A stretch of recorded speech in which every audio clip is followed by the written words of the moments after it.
Hello and welcome to my virtual webcam Dungeon Master screen. This is something that I've been working on since I got my new laptop and downloaded OBS software, which is an online broadcasting software that you can download free on the internet. It's really good for creating wonderful aesthetic for D&D games.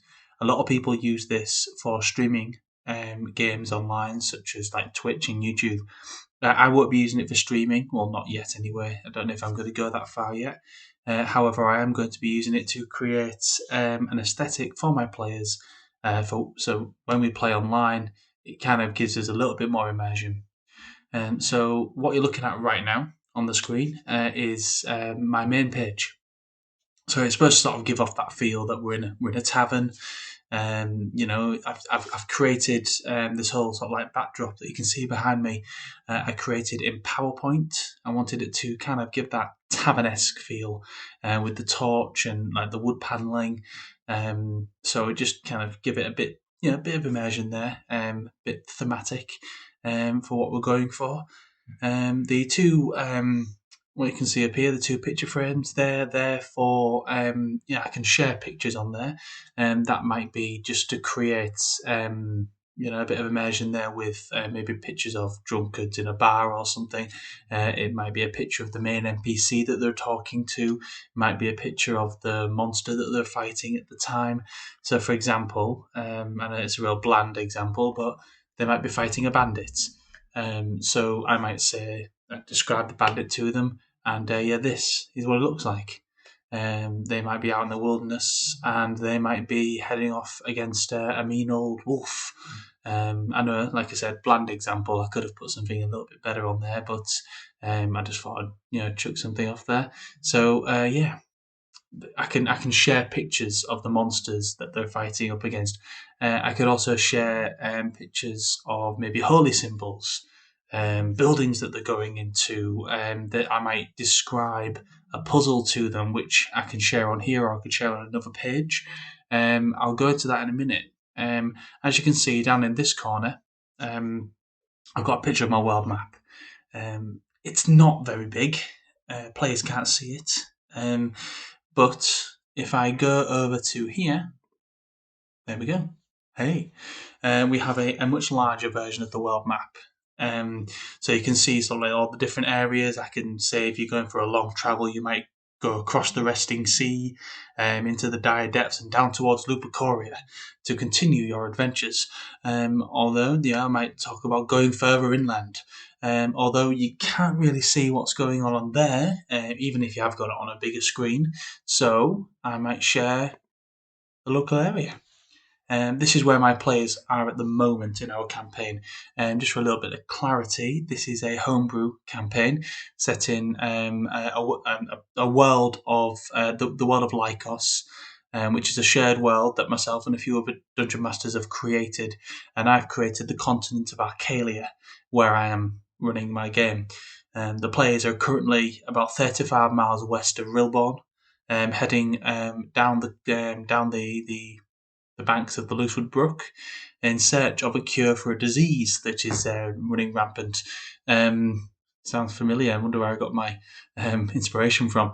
But all those things set aside, so I can share these kind of things with them. And I've got limited slides or scenes at the moment, but I am planning on making more. As the game develops and when needs arise, and the more that I add, the bigger it gets, the less I'll need to add in the future because I'll just go back to other places and other local areas and things.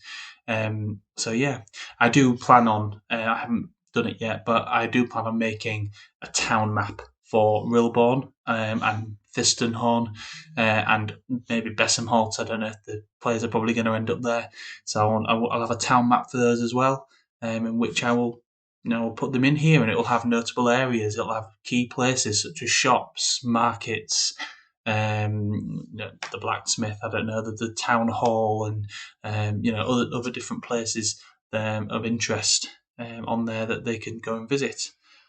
Okay, so once we go off there, and back to the Dungeon Master screen, here we are. Hi. We let's say we're going into a battle and you want to roll initiative. One thing I've got here is the battle screen, which I'm really proud of. I really, really like this. I've used many different battle systems. I've used physical maps where I've just had a camera hanging above them, so they can see. I've used things like Roll20 and other things. I've even done screen share with things like PowerPoint where I've just done this. And to be honest, the grid system has worked much better for me than anything like Roll20 or anything like that.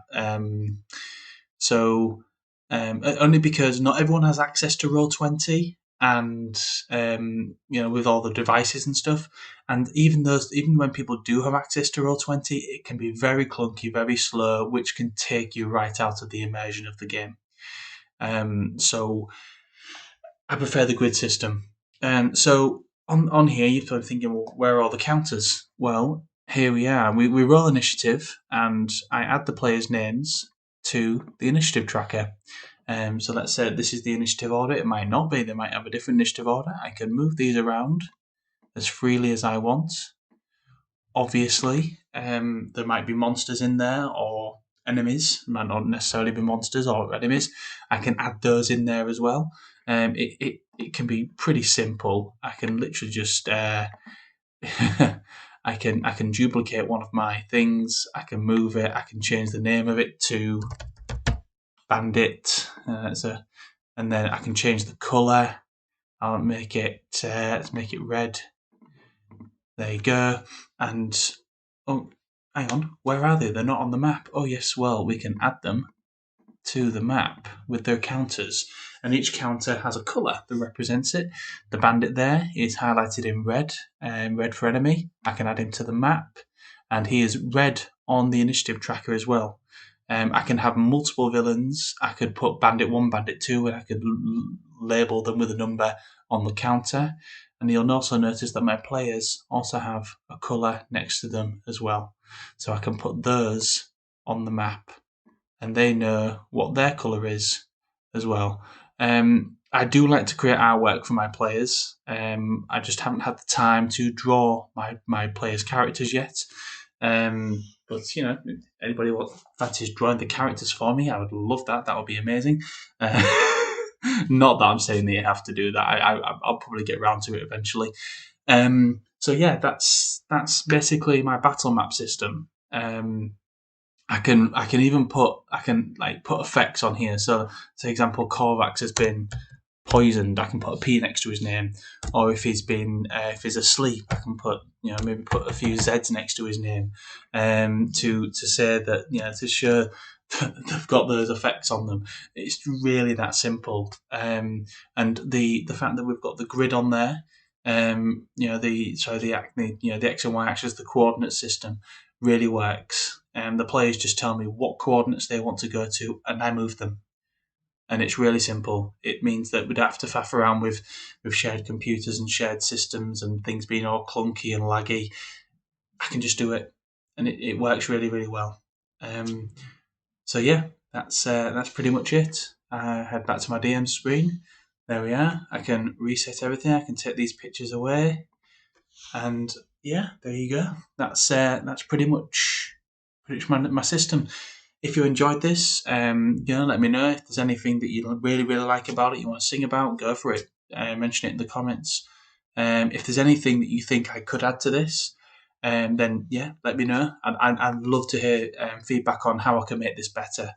And if you want to use this idea, people probably already do. I've just not found it anywhere online. I know a lot of people use this for streaming. I've not known anybody use it for just running games on a virtual webcam.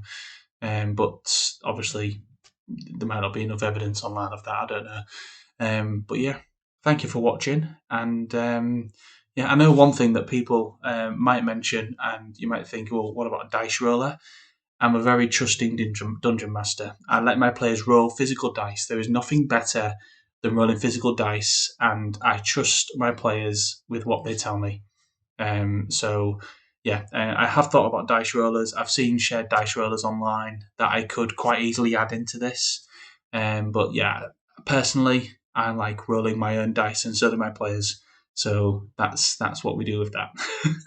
So yeah, thank you for watching, and yeah, I'd love to hear any feedback or anything in the comments. Yeah, and any other updates I will post. See you later.